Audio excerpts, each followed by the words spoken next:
Hello mga kaibigan, maulang umaga. Tignan nyo naman kapula. Kita mo dyan na mapula na siya. Naka-recover na ang aking paboritong native. Imagine, no? 5 o 6 na Erseflora na tag. Magkano isa? 49 yata or 45 parang. Ganun. Halika rito. Ano ka ba? Ano ka ba naman?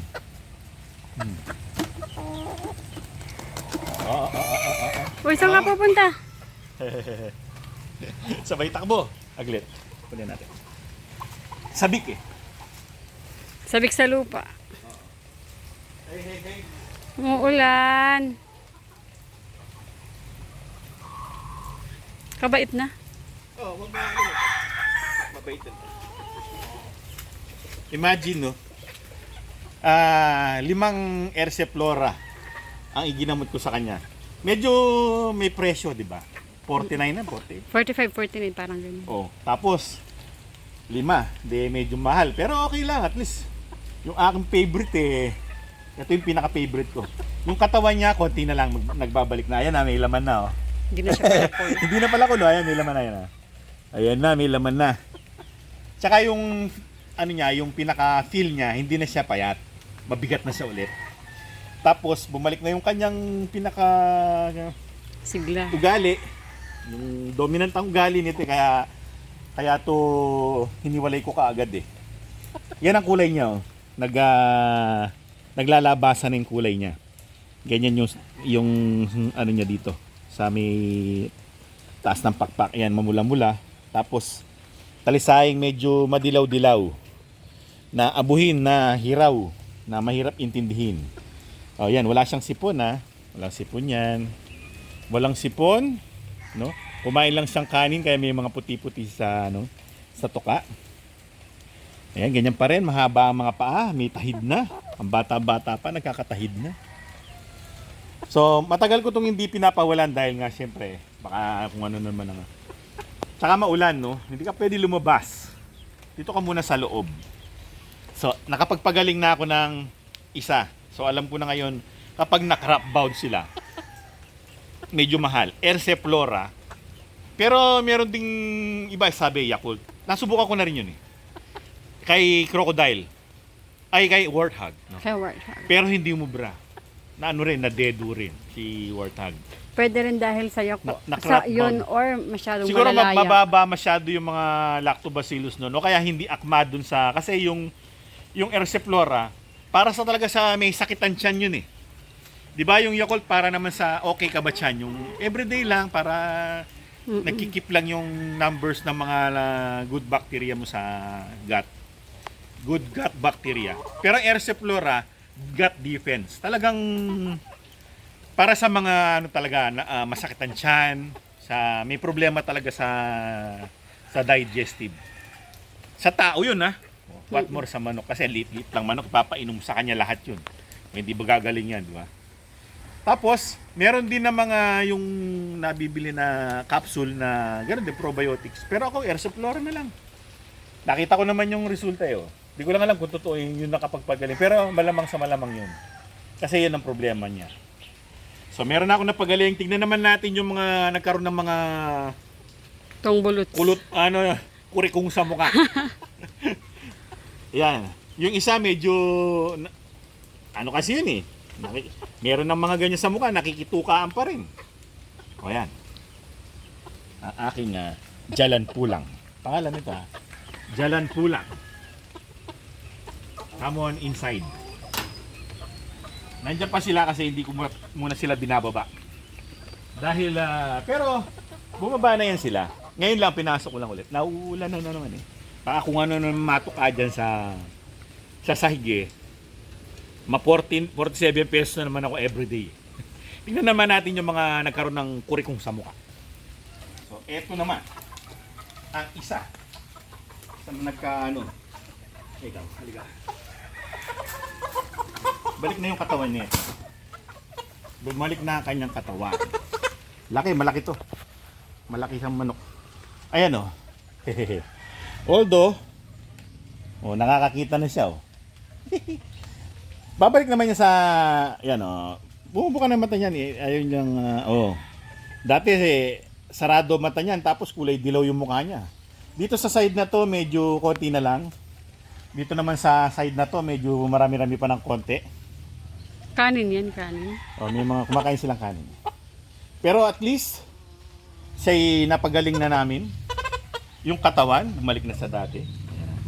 Nagkakanlaman na ulit. Ginugutan namin to para hindi siya mangayayat. Ito yung pinakamalaki sa kanila magkakapatid. Kaya, sayang to kung ito'y casualty dahil sa wet packs daw yan. Pero nakasurvive naman. Actually, hindi naman nahawa mga kapatid niya kasi nga, bakunado naman yan eh. Ito, okay na. Ang pinakamalaki. Yung, yan. Naglangib. Langib yun, langib. Ayun, tanggal na. Pero dapat di na natanggal talaga kasi. Yun, By natural na lang matatanggal. Ayaw mo lang eh. Natanggal yung langib niya dito. Galing. Oh. So, ayan. Nakakita na po mga kaibigan. Buka mo ang iyong mata. Huwag siyang pilitin. Bubuka naman niya yung mata niya. Ayan na. So, ang kulay niya, medyo similar kay Jalan Pulang. Pero, hindi siya ganun ka abuhin. Pero maganda yung pulok niya. Kulay siya ni Batman.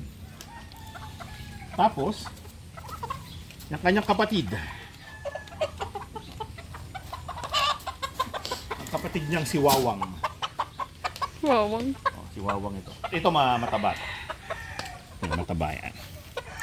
Dilawang balata. Tapos yan ang kulay niya. Yan, lumalabas na yung pagiging gray niya. Gray. Ganda. Ito hindi. Walang nahawa dito. Kasi ito mga bakunado naman. Yun, kaya siguro nagkaroon dahil sa kagat ng lamok. Dahil sa sugat-sugat yung muka. Yan. Bale nangyari sa kanila, nakipagtukaan, tapos nagtukaan ng nasugat, tapos kinain ng lamok. Okay, gets. Malaki na rin to. Yan o. Dati pinakamalaki sa kanila si Jalan Pulang. Ay pero yun pala si Dracula tapos si Jalan Pulang. Ngayon nahabol na nito. Dahil nga sa nagkasakit yun. Pero hinahabol ko yung katawan nun. May tahid na rin yan. Oo. Yan, similar lang din sa kulay ni Jalan Pulang. Medyo black lang sila. Mas hiraw sila. Yun, medyo mas abuhin. Pero abuhin din sila. Ano kaya tsura nila paglaki nila? Ano kaya pagkakakulay, no? Curious lang. Lumaki na kayo para makita. Mag-last lugon na kayo. Ano?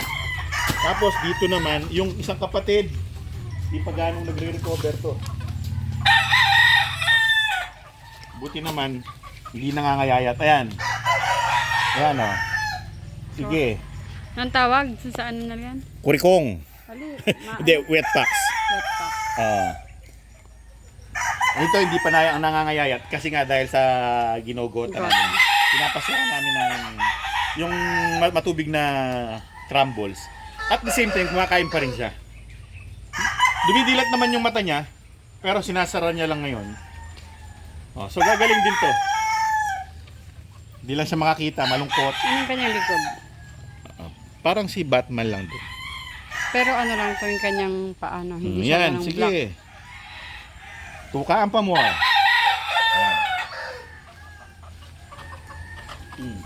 Tapos tignan naman natin yung mga kapatid. Dito. Ito. Dalawa itong talisayan na ito. Yung isa, nagkaroon ng malaria. Hindi ko na-save. Pulang-pulang mukha. Ito mukha talagang may pagka-acil yung mukha niya. Ayan o. Ayan, wala sipon yan. Walang bulutong yan. May kasama sila may mga wet packs. Pero hindi sila nagkakaroon kasi mga bakunado naman. Ayan, dilawang paa. Abuhing talisain. Abuhing. Ito, malaki katawan. Mabigat. Lahing katawan mabigat. Parang yung mga nilahing acil talaga na half. Ito, 1/4 acil na lang pero yung katawan at itsura mukhang acil pa rin eh. No? Ganda. Talisay, abuhin. Ang babae.